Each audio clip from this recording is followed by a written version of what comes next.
Ayan tayo eh. Eto na naman tayo. Okay.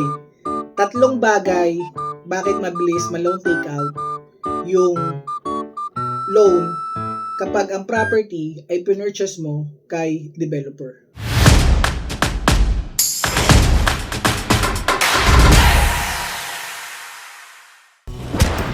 Hi guys, I'm Mark Tan, your advocate agent. So, sa video na to, pag-usapan natin bakit nga ba napakabilis mag-loan takeout kapag ang property is pinurchase sa developer. Okay? So, if you finish this video at tapusin mo tong video na to at sa huli, sasabihin ko yung isang sikretong developer, napakabilis. As in 18 days, loan takeout siya kay Pag-ibig. Okay?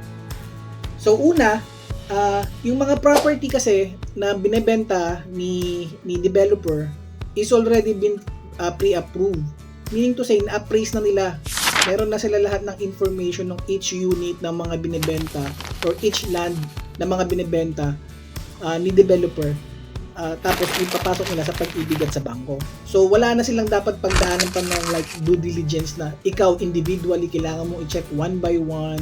Punta ka sa registry of deeds, ganyan, para i-check kung may problema ba yung title na yung property na ipapurchase mo. Nice! Pangalawa, so since meron tayong mga designated team na nag-aasikaso ng mga loan kapag kay developer, so hindi mo na kailangan kumuha ng isang issue kasi is halimbawa naggagawa ka ng documents na kailangan mong notaryuhan sa abogado, yung mga loan documents like deed of sale, contract of sale. So kay developer kasi may designated team na yung mga loan documents is standardized na, meaning to say naka-ready na yan, nasa folder na yan.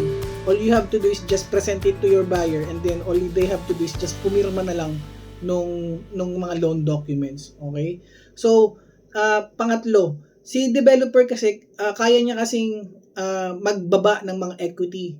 So, may mga promotional yan si developer, may communication yan between Pag-ibig and bank para dun sa mga promotion na pwedeng ibigay at pwedeng ipamigay ni bangko dun sa mga ating mga buyer at sa ating mga seller na agent. Okay?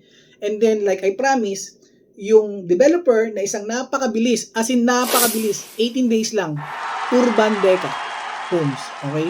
So, isa yan sa mga pinakamabilis ma-takeout. Based on my experience, si Deca nag-release, or si Pag-ibig nag-release ng loan takeout within 18 days, na-takeout agad yung loan. Okay? Alright. So, if may mga gusto kayong matulungan na kababayan natin regarding on this or anyone na gusto ng mga ganitong video like help and tips, so please like and share, okay, and then subscribe to my channel. Bye bye.